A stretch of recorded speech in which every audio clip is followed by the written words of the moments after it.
And what's up? Welcome in. It is GC Live Wednesday episode of the show. Of course, we are always brought to you by our good friend Clint Hammond of the Mortgage Network, helps make the show possible.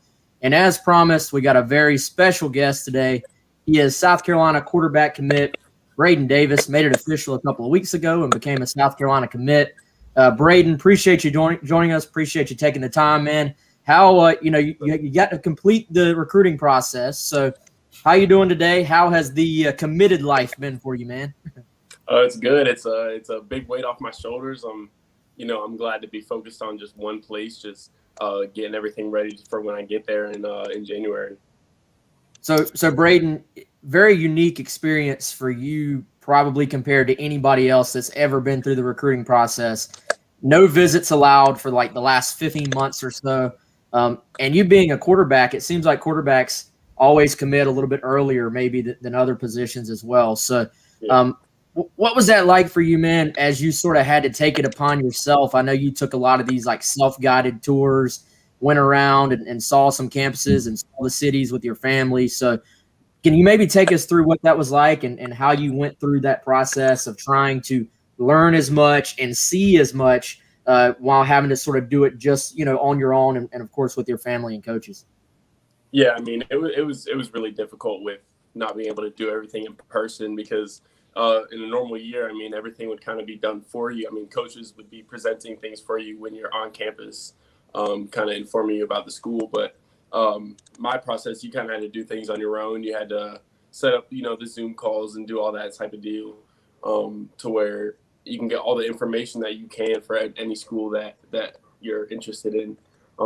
So I really had to exhaust that process, and it really helped for me because I had, two people at South Carolina that I know and trust, and they were able to tell me more things more information that I would have needed that, I wouldn't have been able to get going in person and doing things like that. Yeah, Braden. So that's where I was going to go next. The two people you mentioned, I guess you're referring to Marshawn Lloyd, Debo Williams, a couple Delaware guys, also already on the roster for South Carolina. Take us back to the beginning of the process because it seems like it started coming together fairly quickly, right, between you and South Carolina. How did it start out as far as contact being made with you and the staff? And then how did things sort of grow from there when it became more serious with South Carolina? Yeah, so exactly. I'm not exactly sure how everything began. All right, can you still hear me? Yep, we got you. Okay, yeah. So I'm not exactly sure how everything. So it was really, I believe Marshawn kind of mentioned me to the coaching staff. Mentioned that I was a Delaware guy. That he kind of knew what I was about and knew what I could do, and that I would be a good fit for South Carolina. And then the coaches kind of took that and reached out to me and. We kind of just built a relationship, several phone calls. I actually have known Coach Satterfield for a while. Actually, he recruited my brother when he was at Tennessee Tech. And so, I mean, yeah, I just did that type of stuff. And they were just able to help me in those ways. So Braden, when you actually made the decision here a couple of weeks ago, I guess going into your announcement, How long before you actually made the announcement did you sort of know it was South Carolina? I know some guys will tell you, I made it like 5 minutes before I went live on Instagram or whatever. Some guys sort of already know. So when did you actually know and what went into that, man? Yeah, I kind of had a feeling. So when they gave me my offer, I could just kind of tell the energy that the staff felt. I mean, nobody on the staff knew that I was going to get an offer. Coach Beamer just, he just felt comfortable with me and decided to give me the offer on the spot. And, I just felt the energy and could just tell that they were kind of different in the way that they wanted to like recruit me and stuff like that. So Coach Satterfield, for instance, he didn't like sell any like recruiting hype to me. It was just like, this is what South Carolina is. This is what we do. This is what we're going to do. This is proof that we're going to do it. And so I just really was able to trust that and just take his word and just believe in it. But to answer your question, sorry, I kind of knew about I guess when I got the offer, But I never told anybody. Like my family didn't know until I put the hat on. So when you were going on these Zoom calls, these virtual visits, on South Carolina specifically, and when you took the self-guided tour there to Columbia, what all did you see? I mean, walk us through sort of a virtual visit at South Carolina, what the staff showed you, why you felt it stood out, and in person too, when you were able. I know it wasn't the same as a real visit, but what all you got to see that impressed you? Right. So I mean, I did the virtual part, and really they just show you like the football facilities, kind of the stadium, kind of the campus. They can't really show you too much, just obviously for it being through Zoom or whatnot. But in person, I was able to kind of go and see those things in real life, and I was able to go to like see where my classes would be, see where the dorms would be, see where the football facilities, everything like that would be, and just kind of get a feel for everything. Like I got a good feel for the type of city that Columbia is. Yeah, it just reminded me of kind of where I grew up, which is kind of a bonus for me. Braden, so I know when it comes to quarterback recruiting, everybody sort of, I'd assume, wants to know, how am I going to be used? What's this scheme going to be? I'm sure you and Coach Sack talked some about that.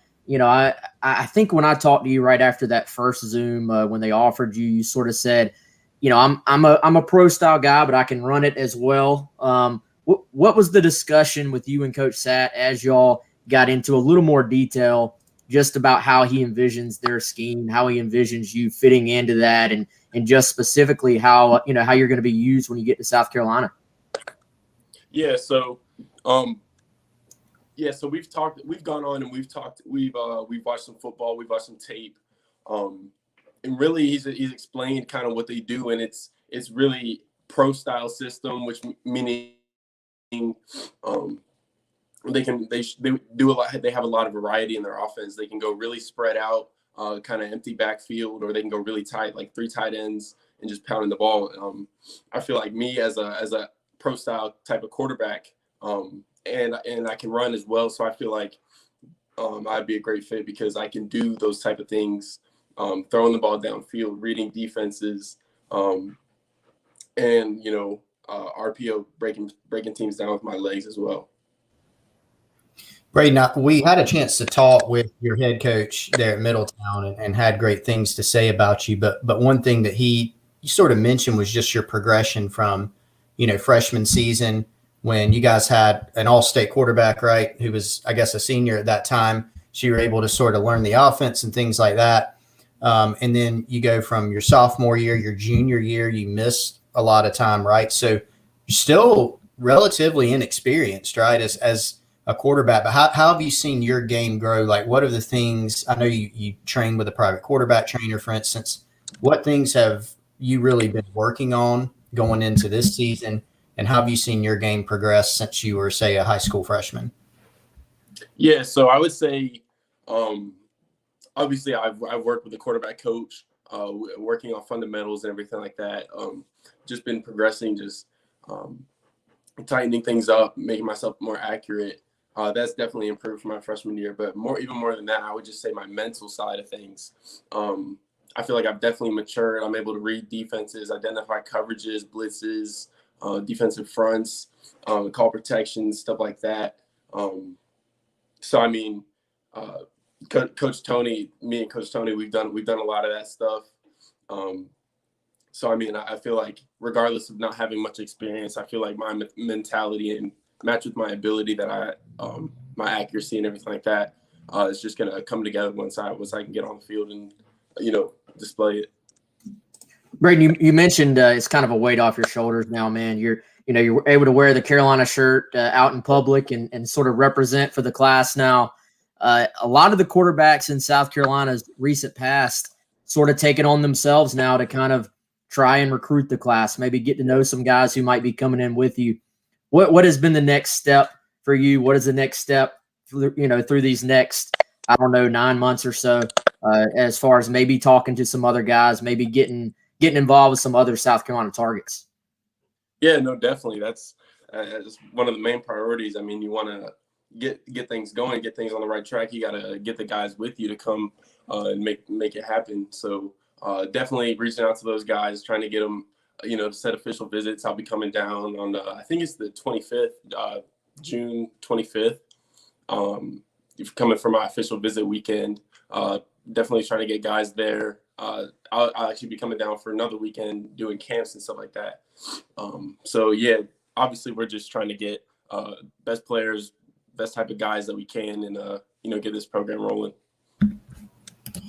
So, Braden, you mentioned the June 25th weekend, and obviously camp's going to be a big time. But with recruiting reopening, a lot of guys scheduled to be in already. And on that weekend you mentioned, I don't know if you've gotten to know a lot of the guys specifically, but just sort of off the top of my head, Oscar Delp, the tight end from Georgia, Addison Copeland from New York, a receiver planning on being there. Any specific guys that you can tell us a little bit? You don't have to give too much away about the conversations, but any specific guys that you've chatted with, or has it been more generalized of trying to hit some guys up? You're definitely on the right track with those guys. Them for sure. Also, we're Antonio Williams is pretty interested. He's put us in there in his top schools. I'm not sure how many it was. But other than that, we're just trying to get other guys who are offered and get them committed, whoever we can. Hang on 1 second. I can't hear you. That's 100% on me. It's been a long time since we've made one of those mistakes on here. But Braden, my bad, man. So you mentioned maybe coming down for camp as well. Have y'all decided what dates you might travel down to throw with the coaches some, or do you not know that yet? Yeah, we have. So it's going to be the week. I believe it's the week before the 25th. Okay. It's going to be like a O-line camp, and then like a skills camp after that, like 3 days. Okay, I got you. So is your team coming down for that? Are y'all going to be part of the team camp 7-on-7 thing, or is that more just you? No, I think it's just going to be me. Okay, I got you. And along those same lines, you mentioned obviously recruiting some guys. Give us a little peek, man. What has your pitch been? Like, are you giving them the hard sell? Are you more giving them like the laid back sell? What do you tell them coming as a prospect who's committed to South Carolina, has been through the process? What insight are you going to give these other kids, man? Yeah, so, with me going through the process, I can kind of relate to what somebody else might be going through. So I don't try to pressure anybody to come to South Carolina, like this is what you need to do. But I definitely, present to them what made me feel comfortable with coming to South Carolina. And, I honestly feel like I really exhausted the process.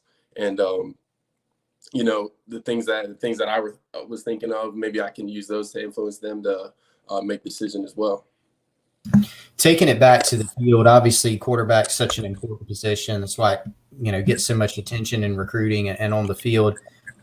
Something else I talked with your coach about, your leadership ability, and he mentioned you're able to sort of build relationships, understand how to push certain guys, when to back off others. Tell us a little bit about Braden Davis as a leader, on the field, off the field, and your presence in the locker room, what you're going to bring to Columbia. Yeah, so I'm definitely a guy who just leads by example. I feel like, that's kind of how I was kind of taught to lead, coming honestly through Middletown High School. We've had older guys who just, we were able to watch them and see what they do. And we just grew up and we try to do the same thing. So I just lead by example. Guys tend to follow me. I stick out as a leader because I just work hard, and everybody sees that and sees that I'm really about what I do. Braden, last couple of things here for me, man. I know we got some people in the chat here cheering you on, and maybe a couple of questions here. Somebody wanted to know, what are you at right now weight wise? And I know, you're a tall kid, big frame. Is there sort of a goal as far as what you ultimately want to play at weight wise, I think? Yeah. So I haven't been trying to put on too much weight. I've just been trying to stay fast right now. I'm running I ran a 4.63 laser 40 and a 4.13 shuttle. So I'm about 195 to 200. In the season, I would hope to play around like 210 to 215 this year. Mm-hmm. And then in college, I'll be wherever they need me to be at. Braden, last thing I had for you, man, because I was going to sort of project it forward to, this season a little bit and ask you about some of your goals. But again, going back to the conversation I had with your coach and you mentioning your speed prompted this. He actually said that he wants to see you run a little bit more this year. Yep. So are you going to, show off the legs a little bit more, whether that's built into the offense, or are you going to be looking to run a little bit more, making big plays on the ground? Oh yeah. I've been that's definitely a goal of mine. I want to, kind of expand my ability and being able to hurt defenses. I feel like that's definitely an area I've been able to improve on, and I feel like I've gotten to a position where I'm gonna have some fun this year. Braden, man, dude, we appreciate the time. We really do. I know you're a busy guy. Definitely a great representative for your state, for your school there, man. And just in closing, do you have any final thoughts, any message maybe to the Gamecock fans that are watching this, or maybe even recruits out there that are watching this, man? I would say South Carolina is just different. It's just different. I can tell. I'm kind of new to everything South Carolina, but from what I know, everything's been positive, everything's been great, and I'm just excited to get ready, get down there and start winning national championships. There it is. That's Gamecock commit Braden Davis from Middletown, Delaware. Braden, we appreciate it, man. You enjoy the rest of your day, and we'll talk to you soon, okay? Yes, sir. Thank you. I appreciate it. Thanks, Braden. Appreciate you. Thanks, Braden. Great stuff there from Gamecocks future quarterback Braden Davis. And Chris, hopefully it came across in the interview. I think it did, but what you saw right there, that's sort of who Braden is. I mean, from the moment I think I talked to him for the first time for an interview was right after he got the offer. And just a very, I would say, detail-oriented kid, thoughtful kid, gave us some of his time today. We certainly appreciate that. And you can tell he has kind of a big picture view. I mean, I was blown away with how much depth he got out of his South Carolina visits without actually, being able to visit as far as a controlled environment. He was talking about seeing campus, seeing the Riverwalk, rolling through 5 Points, driving by the stadium and the ops building. Like, that's a pretty thorough look that only comes, in my opinion, from somebody who took their time to find out, what do I need to look at? What do I need to find out? To me, that's a sign of a greater attention to detail that I would imagine, not to completely project here, but I imagine probably shows itself in his other facets of life on and off the field as well. Yeah, and that's something we heard about from the beginning, when we knew South Carolina had started recruiting Braden Davis and not offered at that point, but just starting to do a little bit of research on him as a prospect, as a person, trying to figure out, all right, where do things stand with this guy? What kind of kid is he? What kind of player is he? What's the skill set? And something that we heard from several people is just how great of a kid he is. And like you said, I think that did come through. But he definitely did his research. I mean, he talked about a lot how he got a different feel from South Carolina, from the coaches, the way that the staff, whether it was Shane Beamer, Marcus Satterfield, the rest of the staff, sort of approached things with the recruiting pitch. He mentioned that Columbia, the feel of it, which, again, he got a sense, not just of going and saying, oh, Williams-Brice Stadium, that's a big, nice stadium. That's enough for me. He really tried to see what the culture was like around the place, see a little bit more of the city, see the life. He even said it reminded him a little bit of where he grew up. And so, I think that tends to give you a better match, a better fit when it's tough. Like you said, 15 months of prospects not being able to take visits, and they have to try to make decisions in some cases. Quarterbacks commit earlier, but he didn't force it. He didn't force a decision. He said he felt like he exhausted the recruiting process without really being able to go and take these visits, but that's because he did on his own such a thorough job through it. And, you listen to people who know him, you listen to his high school coach, he definitely raves about him projecting those types of things onto the field with his work ethic as well. By the way, if you join us late, all of our shows are archived on YouTube. That's youtube.com/GamecockCentral. The audio of this will be on every single major podcast platform, so whichever one you prefer, it'll be on there. I believe it's archived on Facebook as well. Probably not the best viewing experience for an archive show there, but on youtube.com/GamecockCentral. you can go back and watch that entire interview with Braden Davis if you missed the beginning, and we'd certainly invite you to do this. And this is archived for free on the front page, GamecockCentral.com.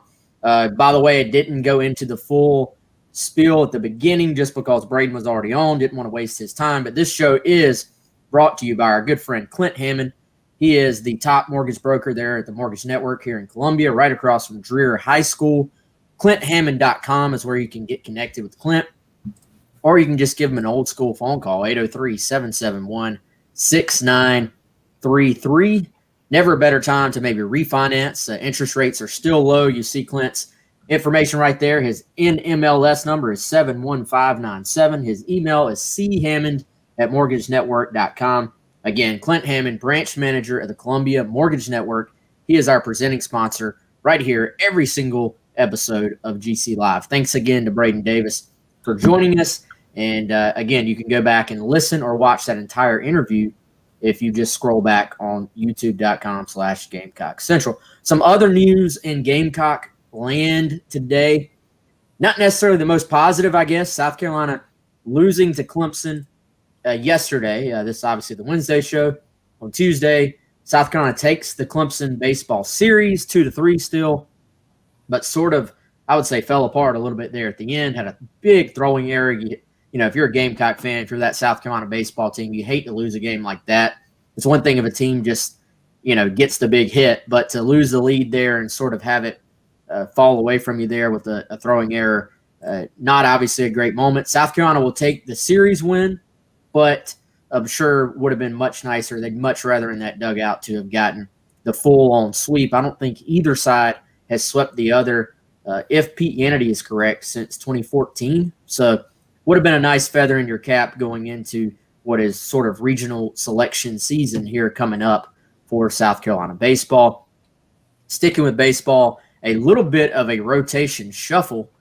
Chris, Brett Carey gets moved back into the rotation. This is obviously someone who has started at times, who has come out of the pen quite a bit, has been outstanding out of the pen this year for South Carolina.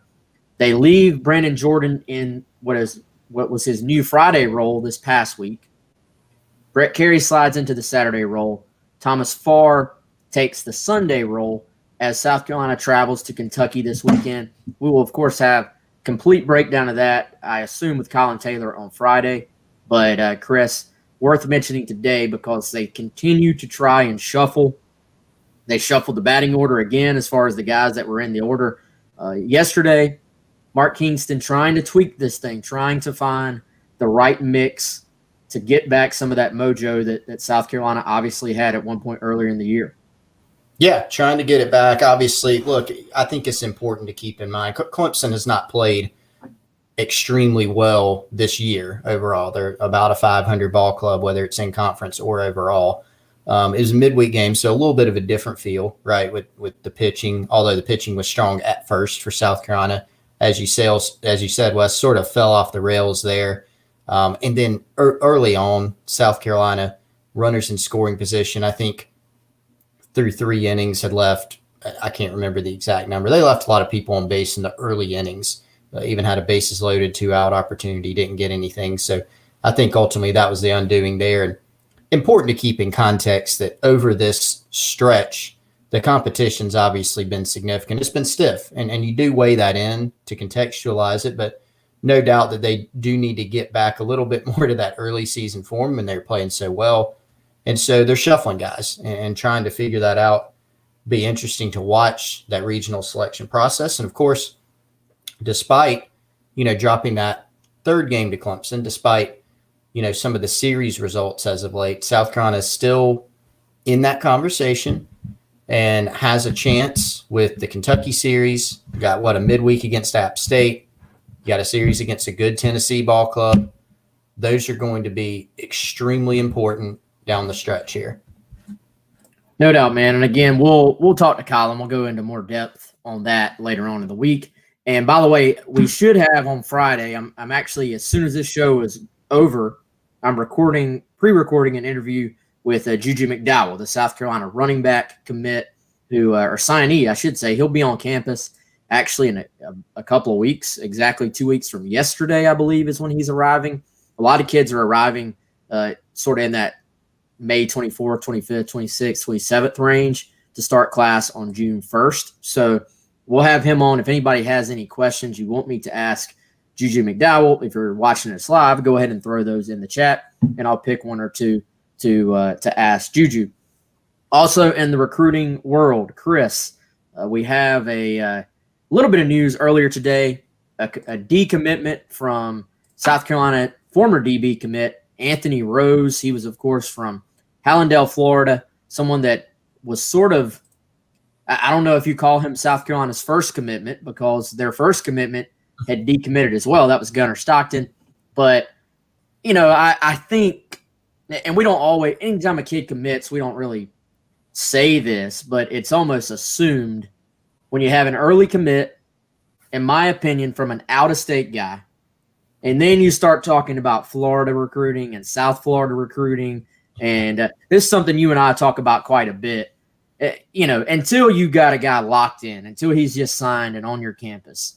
South Florida recruiting, it giveth and it taketh away, I think. So you almost have to consider verbal South Florida commits to sort of just be targets almost in general. I think that's probably the case here. There's sort of an industry joke that really the commitment, the first commitment for a South Florida prospect really just gets his recruitment started, and it's sort of a funny thing to say, but if you go back and look, I don't have some specific statistic for it, Wes, but it certainly gets very interesting, especially down in South Florida. And why that is, I don't know what you can exactly point to, but one thing is just it's an early commitment. It's out of state. And so you do see more early commitments in recruiting now. Obviously, when Anthony Rose committed, he's a South Florida guy. He's out of state guy. It's an early commitment. And then you throw in the fact that just the current visit situation, So that's one thing. The other thing is people are saying, well, South Carolina out of it? Are they in it? Are they going to keep pursuing him? Is he going to keep South Carolina on the list? I don't know yet. We haven't really had enough time to sort of gather that up just yet. So I know that's the next natural question. We don't know. I think thirdly, when you look at this thing, South Carolina is obviously in big need at the defensive back position. That's, if you had to point to one in this recruiting class, say, what is the position South Carolina has got to address? I think that's the one you point to, Wes. And so, from a numbers standpoint, but also a talent standpoint, you need to replenish both of those things and add to the roster. And so when you look at losing Rose, that's a guy that was a 4-star. He's a guy that's got talent. But you've got to add some guys. Well, this summer is going to be huge for that. Friday, of course, there's a Gamecock target that has an announcement set. And K1 Banks out of Tallahassee, Godby in Florida. So that's one to watch. But on top of that, you look at that visit list, the official visit list for June already on a few different weekends is really impressive. And it has some big-time defensive backs on it. So South Carolina's got to make some hay. There are multiple 4-star prospects and some really talented 3-star guys, too, already slated to be in. Yeah, and so June, we continue to mention that, Chris. It's good. I mean, get your popcorn ready if you're a South Carolina fan. Get your coffee ready if your name is Chris Clark or Wes Mitchell. And get your vacations in now, because June is going to be loaded. Now, there may be a slight reprieve in July before things really get rolling in August again as far as preseason camp. But for June, there's not going to be much breathing going on, because I think, Beamer, I don't really think he was exaggerating when he said we want guys on campus every single day in June. Yeah. Because if you start to look, man, there's the 2 big official visit weekends, which have sort of, June 11th and June 25th. By the way, huge for South Carolina that Braden Davis will be there for the 25th. We'll get into that here in a second. But that's sort of what you build it around. But you start going through your calendar, putting in the 10 days that they're going to have camps, be it a one-day camp or an O-line, D-line team day. Start just fill in those 10. They actually have youth camps, along the way as well that just takes time of the staff, if anything else. Then you start saying, well, this guy's doing a midweek visit. This other guy's doing a different midweek visit. There's probably going to be more guys who just last minute. I mean, you know how it is, dude. There's going to be guys that maybe have their weekends set up, and South Carolina's going to say, well, dude, if you can come tomorrow, like, come on. You'll take them when you can get them. Yeah. Basically. So, I mean, honestly, the entire month of June, maybe give or take a few days, is probably going to be loaded with recruiting. Yeah, it is. And at some point, it may even become difficult to manage. Now, this is a good problem for South Carolina. You want to get, again, priority guys. There are lots of them in this class, and most of them, I would say most of them, have never been to campus ever. So you got a new staff. We've covered this. This staff cannot recruit over Zoom and go sign an impactful class. It just can't happen right now. So this comes at a very good time, very opportune time for the staff. And so they're starting to load up that visit list. It's going to be packed. It's already packed, and it's only going to get better. We're just now starting to build out, okay, who's camping at South Carolina? Guys that maybe have offers, could earn offers, some guys that may come out of nowhere. Gamecock Russ definitely right. Jessica Jackson, her staff, they're going to be busy. But Wes, originally we were working as even just the official visits. Don't count unofficials that are going to be every day. The unofficials, like you said, the 2 big weekends, but now they've progressed to the midweeks, a couple really good prospects on June 7th. And this morning we had the news of a big time 4-star prospect who's now picked the weekend in between those, June 18th, for an official visit. And that's a Friday. So we may see some guys start trickling in on June 18th too. So really all these weekends, they're starting to fill up with some big time talent. Yeah, June 7th, your boy Felix Hickson from down in Georgia, big defensive lineman. They got a Virginia running back coming in that day, 4-star. And by the way, I'll just admit my ignorance here. Is it Raymond Brown or Ramon Brown? Do we have clarification on that? We have no clarification. I have always in my head, I don't know if I've said it out loud in my head, it's always Ramon. Okay. But I don't know for sure. I think I've seen him make a Razor Ramon joke, the old WWF. And Scott. Okay. So I'm thinking Ramon Brown, Razor Ramon Brown. I mean, that is a awesome nickname. The bad guy. It's a really good one. Yeah. And that's a dude, Chris, I think we talked about him a bit when South Carolina first, when we learned the news that they were going to be having him in on an official. Yeah. That's a dude. If they can somehow make a move with him, that's a guy, let's just say it like this. They've been doing everything they can to try and work their way into a mix with him. So to get him on campus, I think ideally you want those weekend officials if you can help it. But it goes back to that whole thing of if you get a guy on campus, you always have a shot. You always have a chance. And he's one that I just get the impression we don't know the exact board, like who's 1, who's 2, who's 3. I don't know if we'd be able to say it even if we did, but you just get the impression this guy is pretty high up there as far as their running back targets. Yeah, I mean, definitely. And, right after that, Wes, June 11th, first guy on the list here on the list that you've kept up, Gamecock Central, which we're going to have to update, is Jaylon Glover, who is a prospect we really like.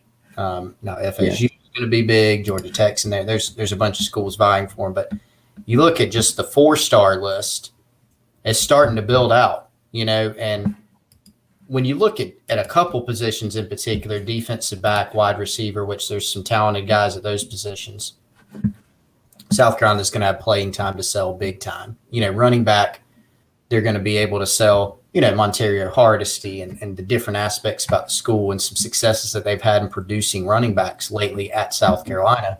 But then to guys like C.J. Smith, the receiver who can absolutely fly and is probably underrated right now. And then you look at, 4-star defensive back like Keenan Nelson, Traquan Fegans, who's the guy I referenced from Alabama earlier.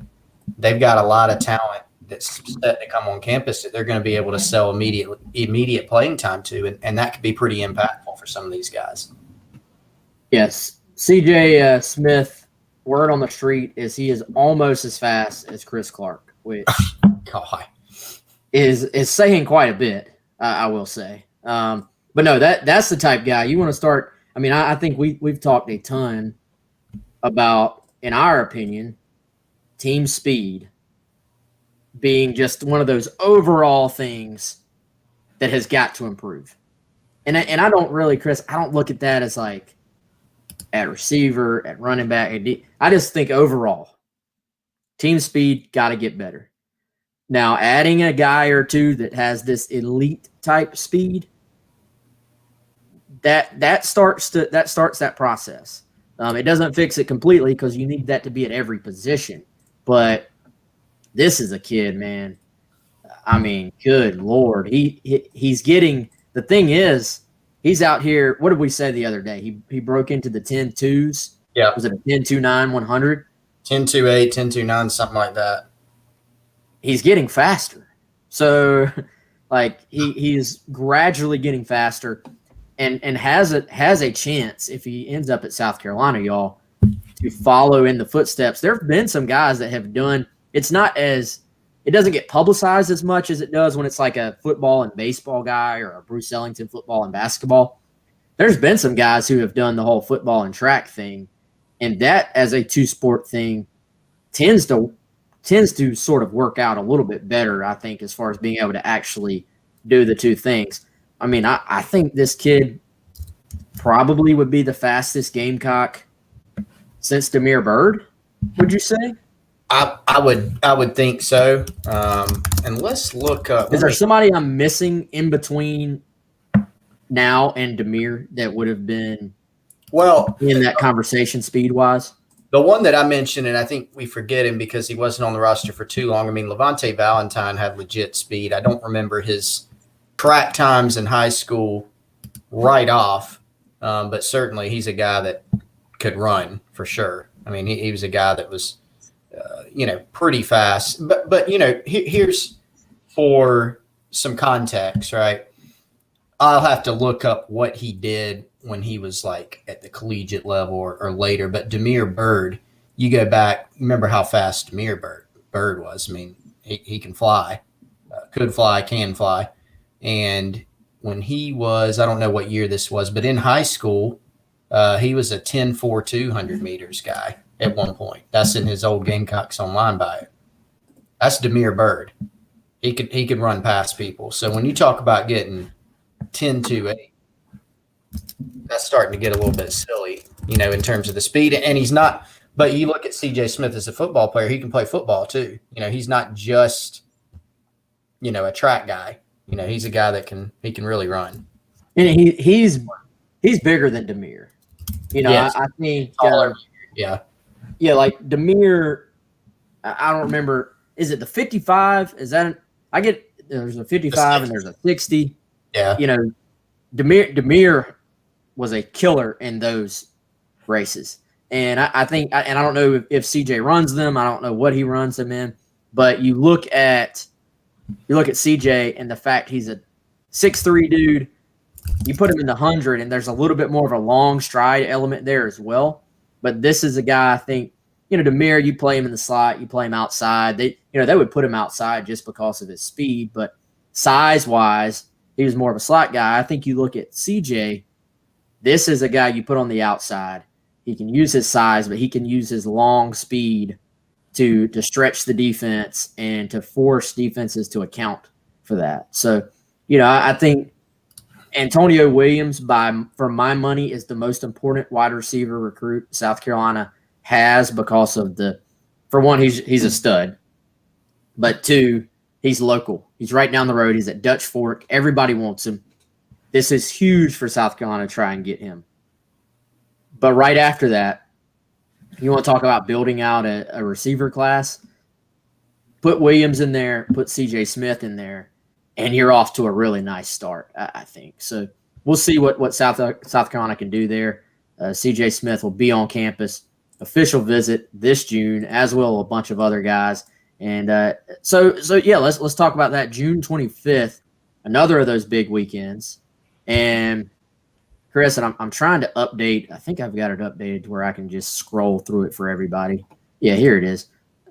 But having Braden Davis in for that weekend, not to like completely blow it up. It doesn't mean like guarantee anything, but dude, in my opinion, this is a big deal for South Carolina that he will be in for that weekend.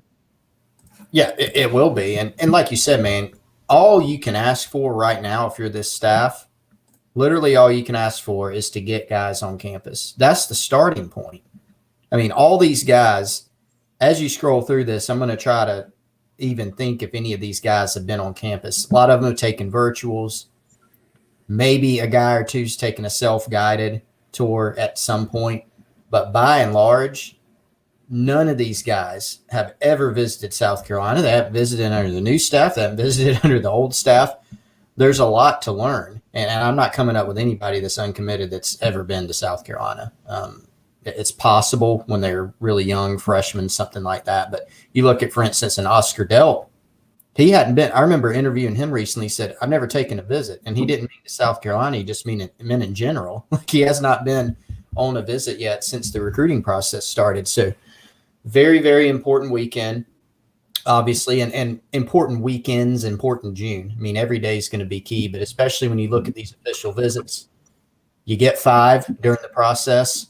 South Carolina's had some success now under previous staff, but you think about some of the guys that have been landed.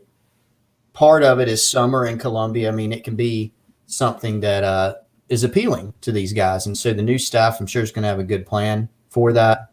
Selling playing time, selling the staff, selling a variety of different things and sort of catering to what they think that these guys want, to what they're going to need to hear. But they have a chance with these guys. All these guys on this list here, that's all you can ask for right now is to get them on campus. And if you do that, you got a chance. The 2 guys on the screen right now, Chris, Oscar Delp, Braden Davis. If you're South Carolina, you need QB1 to spend the entire weekend with potential future tight end 1, I feel like, because this is an absolute battle. South Carolina, Georgia, a kid that South Carolina has put a tremendous amount of time and energy and resources into showing him how much he's wanted at South Carolina. There's going to be a Georgia push here. I think we all know that. I think the Bulldogs are very much in it. He's going to official visit to those guys in June as well. That'll be a huge weekend to sort of keep an eye on. But the Gamecocks get them in. Their quarterback for the class will be here as well.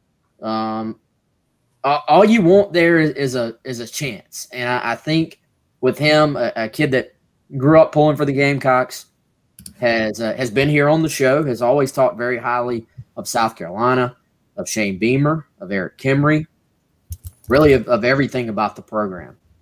Now you have to prove to him that you're on the up and up, that the future is bright, and that he can be a huge part of this offense at South Carolina. But I think a key there is getting him around some other guys that he can start to get to know and start to feel comfortable with, much like he's going to have, with a Gunnar Stockton and some of these other guys that will be going to Georgia, that will be on campus when he is there as well. Yeah, and that's something we've talked about a lot with Oscar Delp. Is this is a Georgia kid who's about an hour away from Georgia. He's got a Gunnar Stockton connection. He knows some of the other prospects that are either going to Georgia or that Georgia has a good shot with. Not locks necessarily to go there, but guys that Georgia has a shot with. And so there is going to be some pressure. There is going to be I'm not sure how else to say it, Wes. There's going to be some hype around Georgia because they're putting together a really impressive class. They're Georgia. They're the in-state school. There's a lot there. Oscar Delp is a kid, though, that I legitimately think if he goes to Georgia, he thinks it's the best decision for him. And any number of those things could weigh in. But something he is looking at pretty heavily is how the school is going to use the tight end. And so that's something South Carolina sold a ton. They threw the ball to the tight end a lot during spring practice, something they've certainly pointed out to him, something they'll continue to harp on, just the importance in the Gamecock offense of the tight end. They built a good relationship with him. He's got the family tie. I think they've done a great job with the family. So it's just hard to tell which direction for sure it's going to go. I think there's been some ebb and flow to this one. And these visits, again, are really going to tell the story in June. But definitely a positive to have Braden Davis in. As you said, Wes, I think that's just another – if nothing else, it's something that South Carolina can point to and have it not be really as much of a question for them of, hey, who's going to throw you the ball? Or they don't have a quarterback committed. Now you've checked that box off. Yeah, very important box, I think, for skill players to know who's coming in with them at the quarterback position. By the way, they're not a direct sponsor of us here on the show, but I did want to give you guys a heads up. They are a sponsor of mine on Gamecock Central. I want to give you all a heads up just because I noticed they're also about starting to sell out. But if you've been wanting one of these Under Armour hoodies, Chris, I don't know if I've ever seen them marked down this much. And two of them I saw just sold out. I'm going to post the link in the chat. But if you're watching this, the gray one there in the middle and the one on the far right is already sold out. But the one on the left and then the one that's third from the left are actually still available at this link. I think one of those is a youth and one is an adult. But they're Under Armour hoodies from Gamecock Traditions. These things are normally like $70, $80, and right now they're $20. So I thought, some ads are just for the sake of advertising. This ad, I thought y'all might get something out of it because I know Under Armour stuff can, Chris, sometimes be a little on the expensive side. So I want to give everybody a heads up that is available. I was thinking about grabbing a couple for future Christmas or birthday presents for people in the fam, I don't know if I've seen them marked down that much. So I wanted to give everybody a heads up. I've got those links posted on Gamecock Central as well if you missed them. But I also just put those in the chat. You should be able to click that. Hopefully, a lot of people on our site I saw have already been buying them. So, dude, I think that's about it for the show. Do you have any closing thoughts, man? I don't, other than, jump in on that sale because, dude, at first when I was looking at that graphic, I was like, okay, $20 off. No, it's $20. That's the price. So I have never, ever seen anything Under Armour that low. So definitely scoop those up, get them before they are gone. But no, great show today. Enjoyed having Braden Davis on. A lot still going on in Gamecock land. Can you imagine June? It is going to be crazy. I'm excited, but also don't know if I want to think about it yet. Let's relax. It has not been very relaxing lately. Even if it seems like there's a lot going on, there is still a good bit going on, and we are about to ramp up big time. We may be doing GC Live like from camp or something. I don't know what we'll do, but we'll figure that out later. Yeah, no doubt. Twin River. We did just go down the list of visitors. You missed it, Twin Rivers. Were you not watching? By the way, I forgot to mention, if anytime you buy something from Gamecock Traditions, put in the promo code Gamecock Central. There is a space in there, Gamecock space Central. You will get 10% additional off. Wow.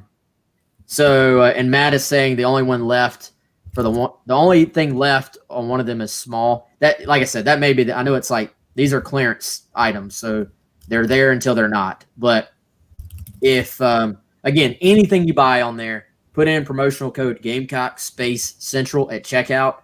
And even in store, if you're at the store and you tell them Gamecock Central, you'll get 10% off right off the bat. And one thing I noticed, if you're on mobile, I had some people tell me I don't see a promo field on there. There's a little like drop down. It's not obvious at first, but if you just look at your options at checkout, there is a little drop down that you can tap and it'll pop up and you can then put in the deal there. So Gamecock space Central, you'll get 10% off. in addition, so that's $20. You'll get another $2 off if you can find a right size right now. So, and that goes for pretty much everything in the store, from what I understand, unless there's just some special exclusion. For the most part, everything should be 10% off with that code at any point. So make sure you take advantage of that. Always nice saving a little bit of extra money. So, all right, for Chris, I'm Wes. We enjoyed it. Thanks to Braden Davis again. That was awesome. Glad that he joined us. Some good insight from him. Very just sharp, well-spoken kid, and look forward to watching him continue to grow. He, like I told him, he represents his town, his state, his school, all those things very, very well. So thanks to Braden for joining us. Hopefully we'll be able to have him on the show one day in the future. Again, Juju McDowell, we're thinking we'll be on Friday, pre-recorded interview, and of course Colin Taylor to preview South Carolina, Kentucky as well. For Chris, I'm Wes. We'll see you all on Friday.